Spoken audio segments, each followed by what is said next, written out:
So my name's Sophie Layton, I'm director of Bethlem Gallery, and I'm sitting next to Bethany Williams. Do you want to introduce yourself? Yeah, I'm an artist and designer, who've been working with the Bethlem Gallery on an exhibition inspired by the Isle of Man. So Bethany's show is on at the moment at Bethlem Gallery, and it's on until the 24th of January. And Bethany is giving a talk on the 13th of December. So we'll try and record that too, but you're really welcome to come. But we're really excited that after the exhibition's been here, it's going to tour to the Isle of Man. And so, yeah, I'm going to hand over to Katie King, who's curator, and is going to share some information and stories about the collection on the Isle of Man. So thank you so much, Katie. No, thank you very much. So I'm gonna try and share my screen. So we'll see what happens when we do that, and then hopefully it'll be seamless. Brilliant. And just to say, we've got closed captions, so if you want to see them, click the bottom of the Zoom. Right. Can anyone? Are you all seeing that now? Yeah. Yes. Yeah. And you can hear me. Super. Well, I can't see myself or any of you, so you'll have to shout up if you want. If you want me to stop or do anything. Well, I'm really excited to be asked to talk about Manx art because it's one of my favourite things, and I'm even more excited that Bethany is going to be exhibiting with us. So yeah, I'll just get started. So I've actually written a scripted thing, which I don't normally do, but it means that I know that I get everything in a set time. So yeah, I'll give it a go at reading because I don't normally like doing that, but I'll do it anyway. Right, so I'll introduce myself. So I'm Katie King, Curator of Art and Social History for Manx National Heritage on the Isle of Man. And I'm going to introduce you to a selection of works from the Isle of Man's National Art Collection, cared for by Manx National Heritage. I'm going to look at the scope of the collection, highlight both well-known and lesser-known Manx artists, and share a little of the unique history that makes the Isle of Man such a rich source of artistic inspiration. Now, before turning to the artworks, I'm going to briefly introduce Manx National Heritage. We are a registered charity on the Isle of Man responsible for protecting and promoting the Isle of Man's natural and cultural heritage. We care for many of the island's most treasured places, spaces, archives, and museum collections.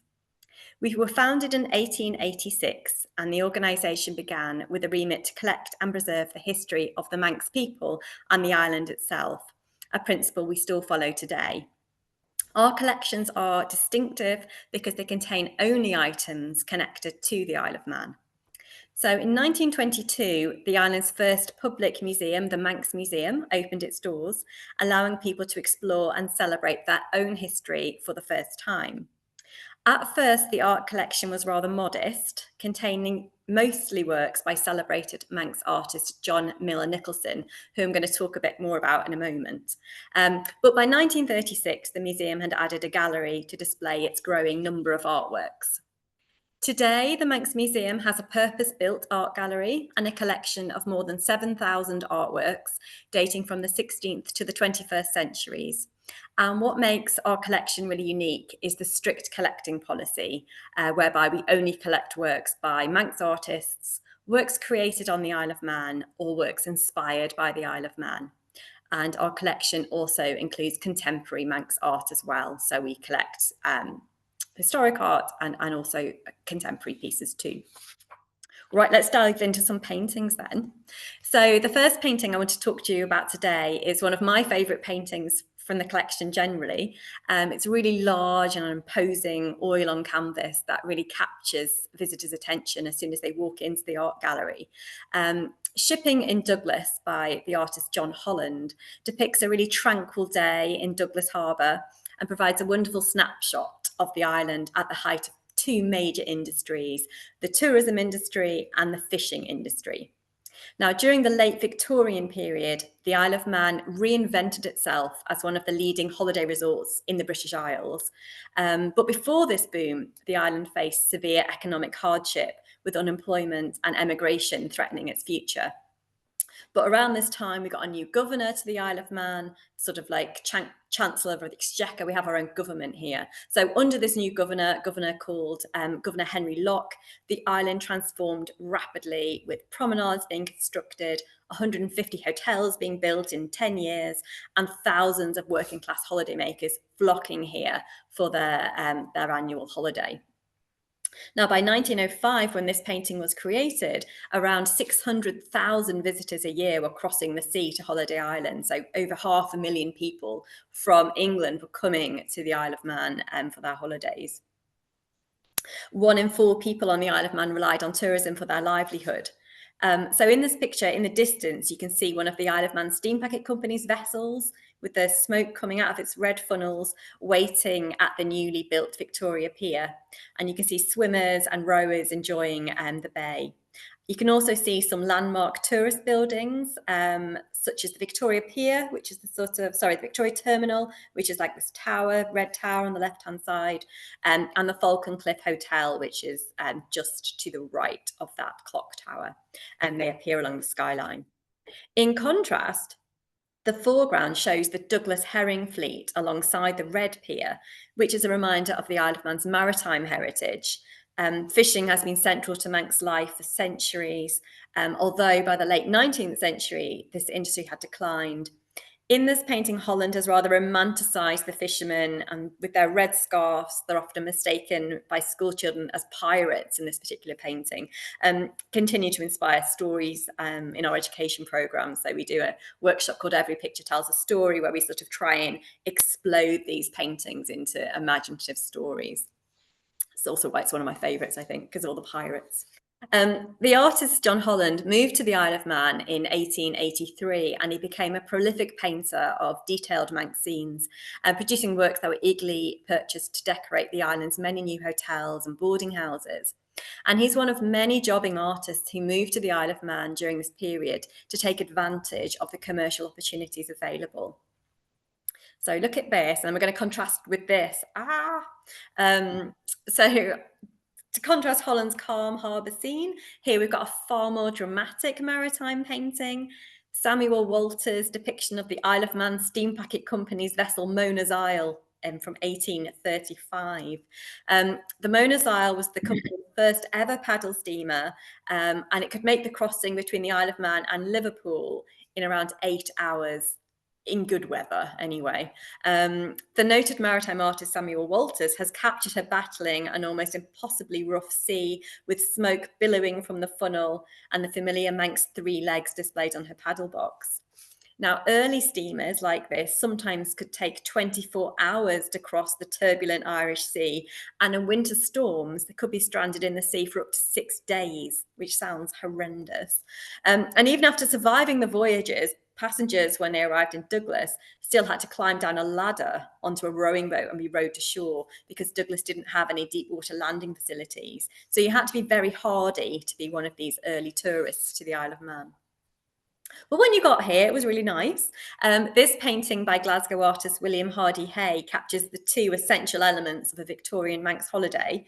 First, the simple joy of children playing on the beach, enjoying a Punch and Judy show, and you can see the bathing huts there as well, and people enjoying the water. And the second thing that people wanted to do on the Isle of Man was have a good time. So the island had developed a reputation as Britain's summer entertainment capital. Evenings offered dancing in the Palace Ballroom, which was the largest ballroom in the whole of Europe at this time, and theatre performances featuring all the major variety acts of the day. Sticking to the theme of tourism, and I'm going to introduce you to John Miller Nicholson, probably for the first time, I think. This artist is often regarded as the island's greatest ever painter. His painting, The Old Marketplace, Douglas, which you can see here, depicts a lively summer evening in 1889 with the glowing lights of the Grand Theatre drawing a bustling crowd. Now, Nicholson was an enormously talented but intensely shy man, often described as the greatest British impressionist that people have never heard of. He was entirely self-taught, and he documented the world around him obsessively through sketches and later photography, really focusing on the Douglas area. Now, the noted art critic John Ruskin admired Nicholson's work so much that he bought several sketches and distributed them to galleries across Britain, and became somewhat of a mentor to him. Encouraged by Ruskin, Nicholson travelled to Italy in 1882. As Ruskin said, he needed to shrug off his Isle of Manishness. And whilst there, he studied architecture and the old masters. And he returned with sketches that informed his increasingly impressionistic style. His Venetian scenes that he painted on his return received glowing reviews when exhibited in London, praise that embarrassed him so much that he rarely exhibited outside the Isle of Man again. It's one of the reasons he's so unknown today, apart from over here. The old marketplace that you see here is a superb example of his mature impressionistic style, where detail is secondary to light, composition, colour and atmosphere, and it really does capture the energy and movement of Victorian Douglas at its liveliest. And in contrast to that, an earlier piece capturing the tranquility of Douglas Beach at sunrise before the chaos of the day begins. Now, Nicholson's influence extended much beyond his own artwork. He set up and was a teacher at the newly founded Douglas School of Art, and he helped shape the next generation of Manx artists, including the person I'm going to speak to about next, Archibald Knox. So there's no discussion of Manx art can be complete without mentioning Archibald Knox, the island's most famous artistic export, apart from Bethany, of course. We currently have a major exhibition of his work at the Manx Museum called Knox, Order and Beauty, which runs until the 1st of March 2026. And it is, in fact, the largest exhibition of Knox's work that the world has ever seen, and we've had sort of 40,000 visitors through to date, and it's been fantastic. We've had people flying in from New Zealand, America, Barcelona, all over the place to come and see this show. So if you do happen to be on the Isle of Man or heading this way, you've got a little bit of time left to come and see it. So Archibald Knox, if you don't know, is internationally celebrated as one of the leading designers of the Art Nouveau and British Celtic Revival movement. He's particularly known for his association with the high-end department store Liberty & Co., for whom he created thousands of designs in the late Victorian, early Edwardian period. Now, amongst the standout pieces in our collections is this Liberty Tudoric clock, whose form reflects the influence of early carved Manx stone crosses, which you find in our landscape over here. And these stone crosses, which are full of Celtic patterns and sort of Norse designs, inspired nearly all of Knox's design work. But rather than showing another metalwork design, I wanted to highlight Knox's lesser known but deeply personal work as a watercolour painter. So Knox painted purely for his own satisfaction. The pieces were never sold and only rarely signed, and his watercolour captures the shifting colours, skies and forms of the Manx landscape. These weren't created in a studio, they were painted outdoors, completed under an hour if the light was right. Now, the watercolour here depicts a track leading from a quarry with whitewashed cottages emerging against a sort of dramatic, heavy sky, a fleeting moment that he's preserved forever. Here's another example showing a group of trees coming into spring foliage. In contrast to some of Knox's watercolours, which can be often quite grey with a brooding skyscape, this is an extremely colourful scene and really exemplifies what he would say about himself, that he painted for the satisfaction of his own soul, to bring some joy to his life. He himself wrote that the places he painted are short walks from his home, passed often. One day, something never seen before, some new appearance of colour and the benison of the sky. So his was an exercise in capturing the essence of the Isle of Man. Now for something completely different, I'm going to move on to a little bit of portraits, just so you can see some of the other examples we have in the collection. We have a fascinating portrait series of leading Manx figures from the 16th to the 19th centuries. One example is this rare oil on wood portrait of Henry Stanley. Now, he was the fourth Earl of Derby and Lord of Man. So the Stanley family sort of owned the Isle of Man for a long time. And he was one of the very few Lords of Man who ever visited the island. And it's quite an extraordinary portrait of a great age as well. This is another rather striking portrait of Alice Joyner, painted in the 18th century.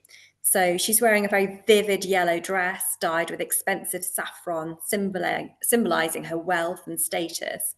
Now, Alice was the wife of Captain Paul Brydeson, who was a wealthy merchant on the Isle of Man, whose importing and re-exporting ventures were tied very much to the wider transatlantic slave trade. So the choice of her very dramatic coloured dress has been deliberately chosen to reflect their sort of very high wealth and social standing. And on the Isle of Man, in contrast to Britain at this time, to be in trade and to be a merchant was the higher echelons of society, whereas it was considered sort of beneath the gentry, I think, in Britain. But in Manx history, trade and money was everything, really. I'm just going to skip on to some of our sketchbooks, really. We've got the most beautiful sketchbook collection. Many of them are by female artists. Now, it's common with lots of historic collections like ours. Our collection, both in terms of the artist and the subject matter, is very male dominated. So it's really lovely to have this beautiful collection of sketchbooks, predominantly by 19th century women. So it's really helps boost our or flip that narrative a bit. So this painting from a sketchbook is from Sarah Johnson. Now, she was a genteel, sort of high-end tourist who sketched the Isle of Man during a holiday in the 1830s. And we have her whole sketchbook in the collection. In this particular scene, we see soldiers garrisoned at Peel Castle. And the painting itself is wonderfully vibrant and colourful because it's remained in the album most of its life and has not been subjected to light damage. Like you know, if you hung it on the wall, these things tend to fade. So it's really vibrant.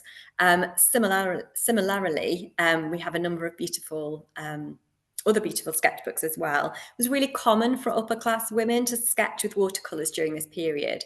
Women of the aristocracy and gentry were among the very earliest tourists who come to the Isle of Man long before the mass tourism envisaged by Governor Locke. This view again shows Peel Castle, and it comes from the album of Emily Fane, who holidayed here in August 1843. So there's a certain charm and energy about these paintings that I really love. I'm just going to move on to something completely different. So, and that is focusing on our internment art collection, which I think surprises a lot of people that we've got. In fact, I think I read a statistic recently that we've got the largest refugee Jewish art collection outside of London. So I'll just explain a bit more about that. So the Manx Museum itself is home to a wonderful collection of artwork created on the Isle of Man during the Second World War. So these artworks tell a really powerful story about fear and sanctuary and the displacement of people in Europe at this time. The artworks were created by men and women who found themselves imprisoned on internment camps on the Isle of Man from May 1940. Now, these internees, they weren't prisoners of war, but they were housewives, teachers, artists, lecturers, musicians, chefs, domestic servants. They were ordinary people who found themselves living in Britain with the wrong so-called enemy nationality. And the majority were refugees fleeing Nazi persecution who now found themselves displaced again as fears grew that spies might be living amongst them. Now, these ordinary people found themselves with the threat of invasion at its greatest, being held behind barbed wires in seaside boarding houses in the middle of the Irish Sea. And it was a really, really challenging and upsetting time for them as they felt completely confused as to why these innocent people had been sort of rounded up. And lots of them spoke of fearing like they'd been rounded up so that Hitler could just come and get them all. So Austrian Jewish artist Hugo Darschinger is one such artist represented in our collections. He was interned at Murat Camp in Ramsey and produced an extraordinary volumes of drawings and paintings, often using very limited materials, using children's palette paints, toothpaste, and even gravy browning. And his work records domestic camp life, portraits of fellow internees, as we see here, and satirical scenes, all created during his quite short 7-month imprisonment on the Isle of Man.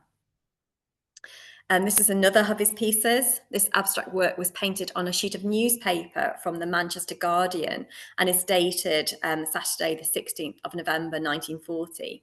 Now, the choice of newspaper was perhaps significant as the liberal-leaning Manchester Guardian was keen to highlight the plight of the internees and the injustice of their detention. Now, for many years, it was felt that Hugo d'Achinger painted on newspaper because that's the only material he had access to. But now we believe it's sort of, it's come out of a broader German expressionist movement when they were painting on found materials quite deliberately and leaving gaps in the artwork so that certain words would shout out. So I don't think it is about lack of materials actually on reflection. I think it's more about a deliberate statement. As you can see in this one here, it's probably hard for you to see, but certain words have been left unpainted. So this, oh, excuse me. This image shows two children leaning on a barbed wire fence with the Manx seaside holiday palm trees, which are common on the Isle of Man, in the background. Now, the older girl is looking forlornly down, and next to her stands a younger boy who is staring at us quite accusingly, I always think. Now, which side of the fence the children are on is left in some doubt. Is the artist representing local children peering in at the strange people behind the wire? Or do they represent the children the internees were forced to leave behind when they were arrested? The uncertainty of the painting itself echoes the uncertainty felt by the internees, probably, trapped as they were behind barbed wires with the war worsening around them.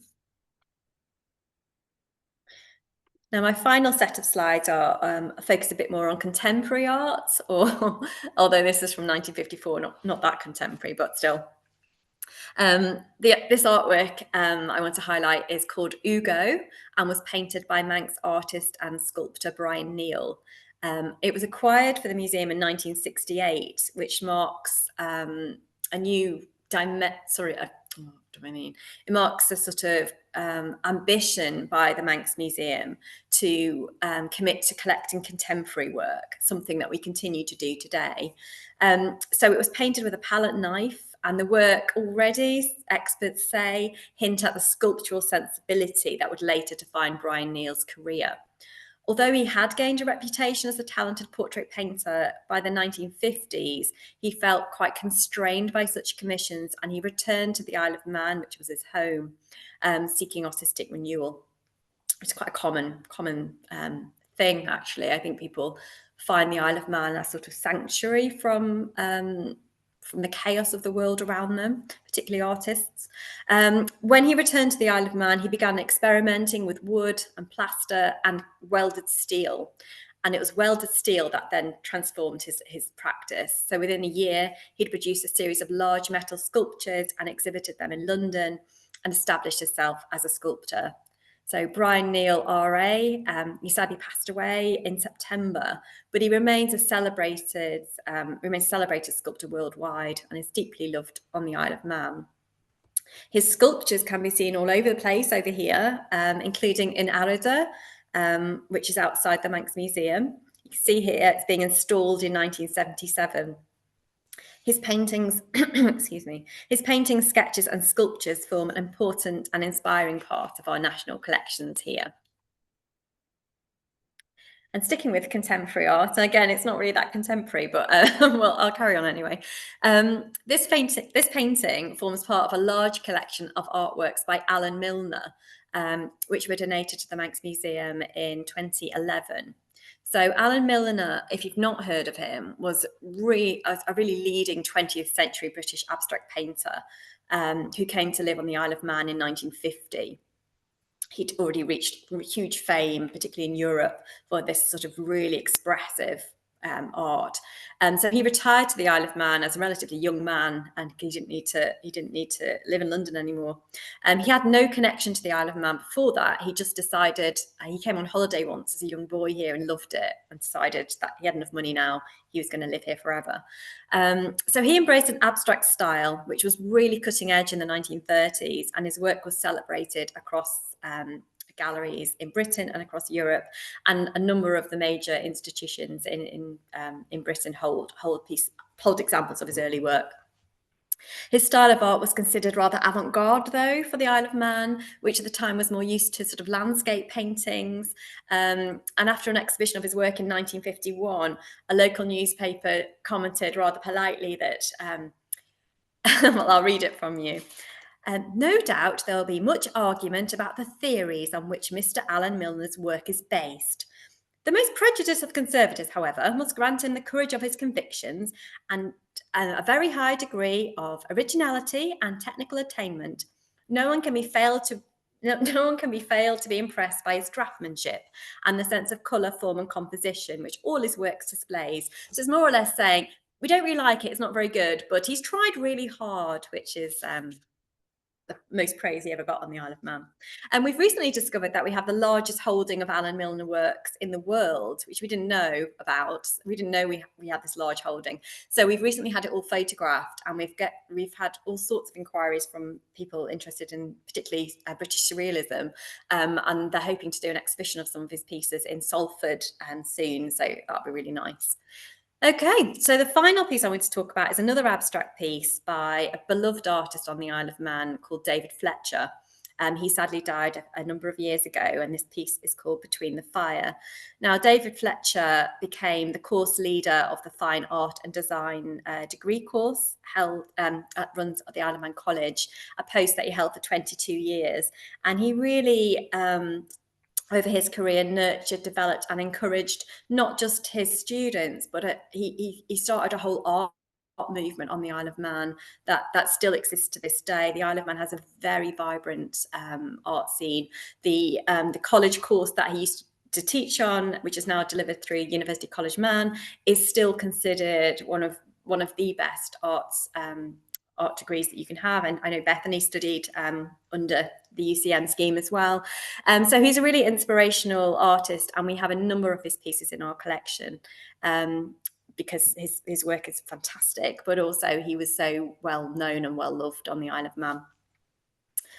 Right, so I hope you've enjoyed this little glimpse into our national art collections.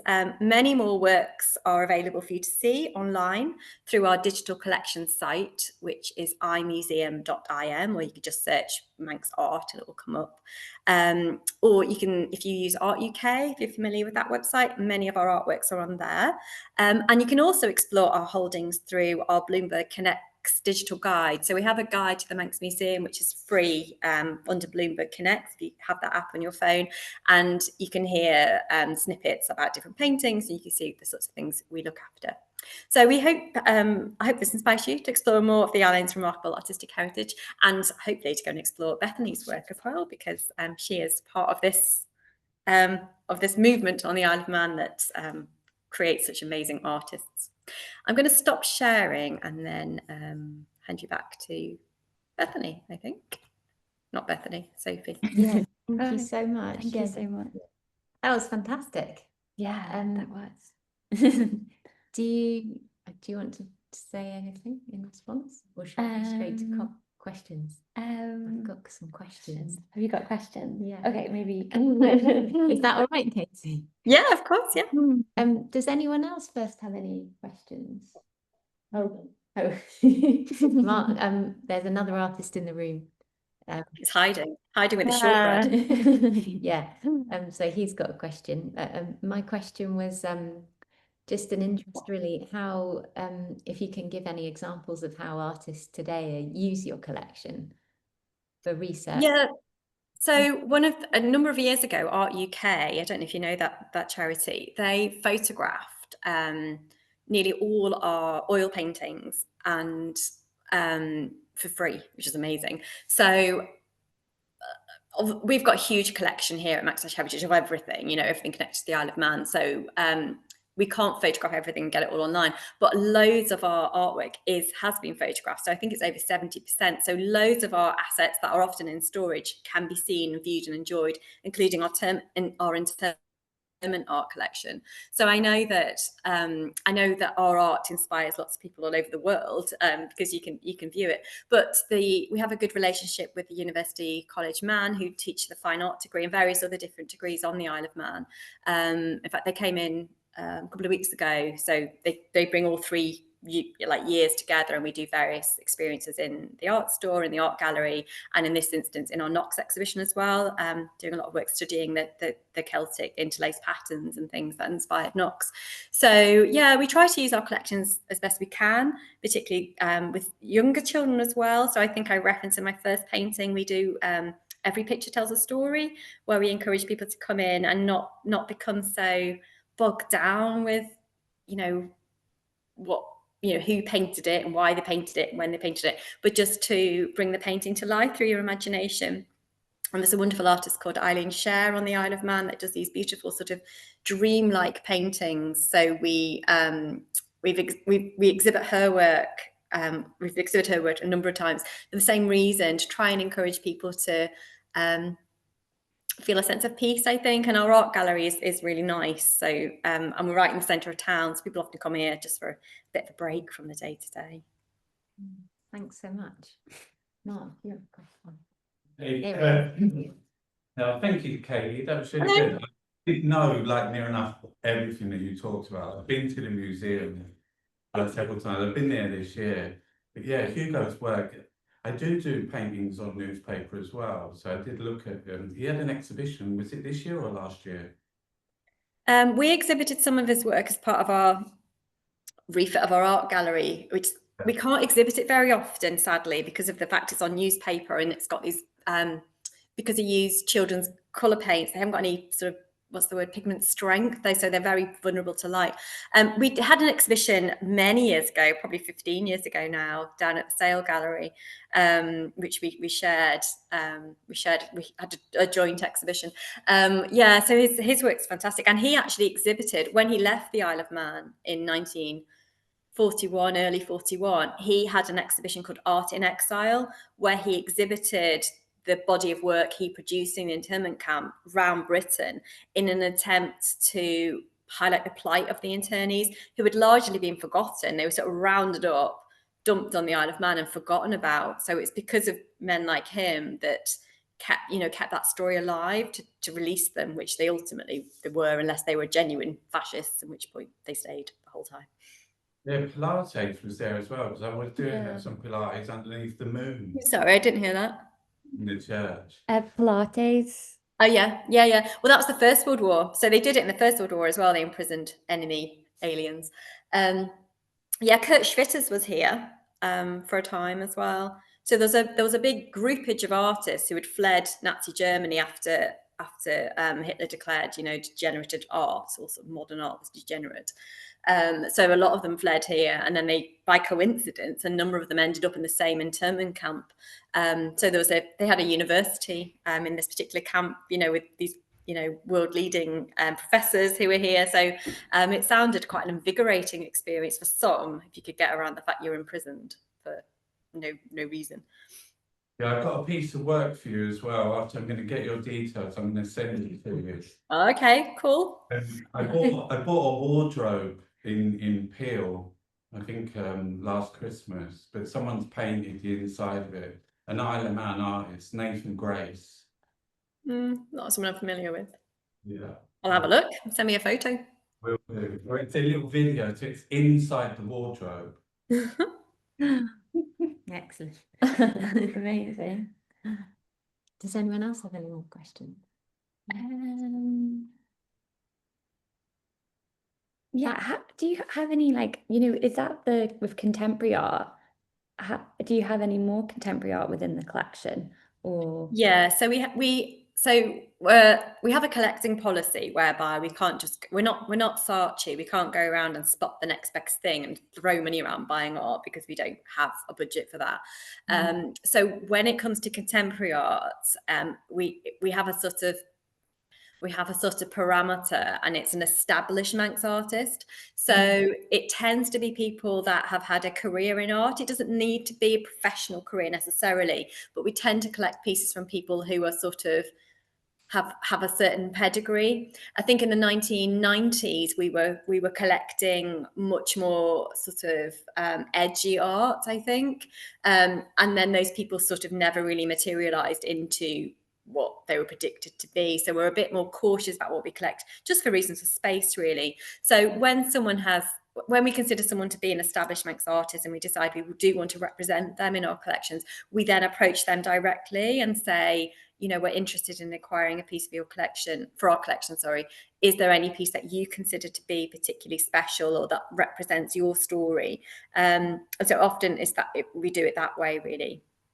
So yeah, so we don't sort of haunt the art galleries of the Isle of Man trying to spot the next best thing, because we'd be terrible at it. Well, that's good to know. Thank you. Oh, thank you. Has anyone else got questions? Fatma, you're not muted. Did you want to say anything?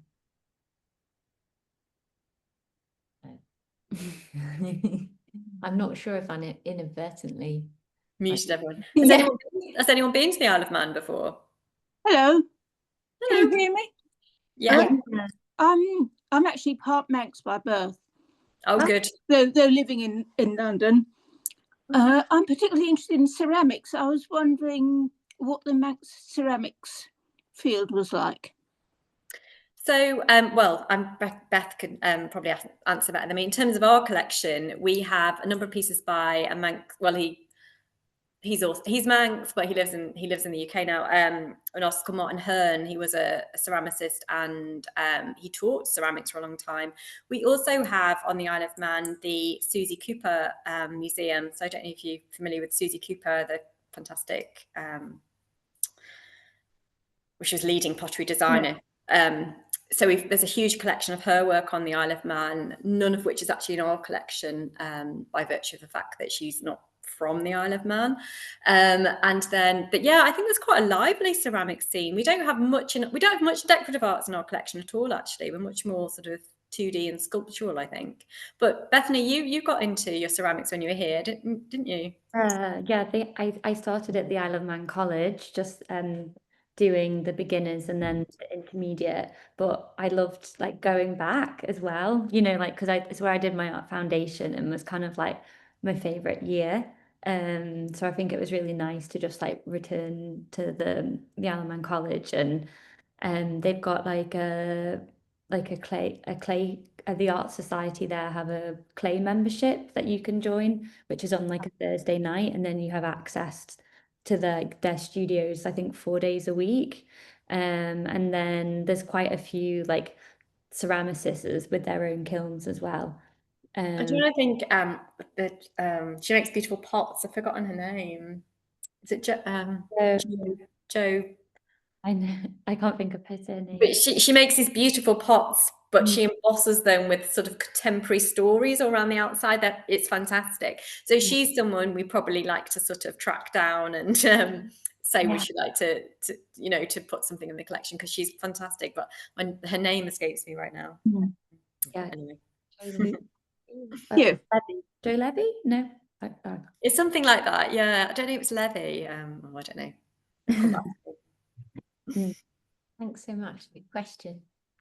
That was a brilliant insight because I don't know much about the Isle of Man, but working with Bethany, like I definitely come and visit. Yeah, it's so beautiful in the paintings. No, it is really beautiful. And I think a lot of artists who have got no connection to the Isle of Man actually over hundreds of years, when they find the Isle of Man, they tend to stay because I'm not an artist myself, but people often talk about, and in historic references as well, there's something about the light in the Isle of Man that is very inspiring for artists, or it's quite unique. And we've got a lot of landscapes on the Isle of Man. So it's not, we've got the seascapes, we've got the cloudscapes, but we've also got these mountainous areas as well. So there's a lot of different environments within a relatively small area. And we've got beautiful sort of heritage as well. So there's a very rich and ancient landscape here that I think there's something in the soil that sort of, I don't know, speaks to artists perhaps, and storytellers as well, like a lot of writers from the Isle of Man, and I think it's an inspiring place. Go there. Did Keats go there? Keats, before he died and went to Italy, I think. Oh, I don't know. Well, yes, probably. Yeah. Climbed a mountain, Get the saw fresh it, air. and it was brilliant, he said, and then went to Italy for the air. I like that story. Yeah. Yeah, Bethany's used all the different landscapes in your work, haven't you? Yeah, I really like the more like barren, the wilder, kind of higher places where there's kind of like less trees. Yeah. It feels a bit wilder. Yeah. And like the Yeah. stones I found like, really beautiful. I think there's a lot of drama with the weather on the Isle of Man as well. I think, you can see a storm coming in, can't you? And I think, particularly when you're up high like that, I think there is something, I don't know, it's quite freeing. You seem to be able to get away from, you can be on your own for quite a long time on the Isle of Man, and I think that's quite hard to find in cities anyway, isn't it? Or, you know, to feel alone. It's quite nice, I think. But you go in the sea, don't you, Bethany? You swim. Yeah, I swim. Yeah. You're doing that. What do they call the fog? Manannan's cloak. Yeah. Yeah, Manannan's cloak sweeps the Isle of Man. Is there different colours on the sand? Is there different colours on the sand or something? Sorry, I didn't catch Different colours on the sand, different textures, colours, which makes it brilliant, I think, for painters. that. Yeah, definitely. I think I went there once. It was really lovely. Oh, good. I'm glad. You have to come back. Yeah. Well, thank you so much. We're No, gonna thank you. that's brilliant. And we'll put the if it's okay with you, we could put the video of your talk on the site. Yeah, that's fine. And it's nice to talk to London. It's nice to talk to the big city folk. I'll go back to no, I'm in the city now. Douglas is the city, isn't it, right, Bethany? Yeah. I'm in the big city now. Hustle and bustle. Right, well, it's lovely to see you all, and thank you for inviting me to speak. And yeah, I hope the exhibition continues to be a success. Thank you. And see you soon. Thank you Thank so you. much. Bye, everyone. Bye. Thanks Bye. everyone for joining. Bye. Thank you.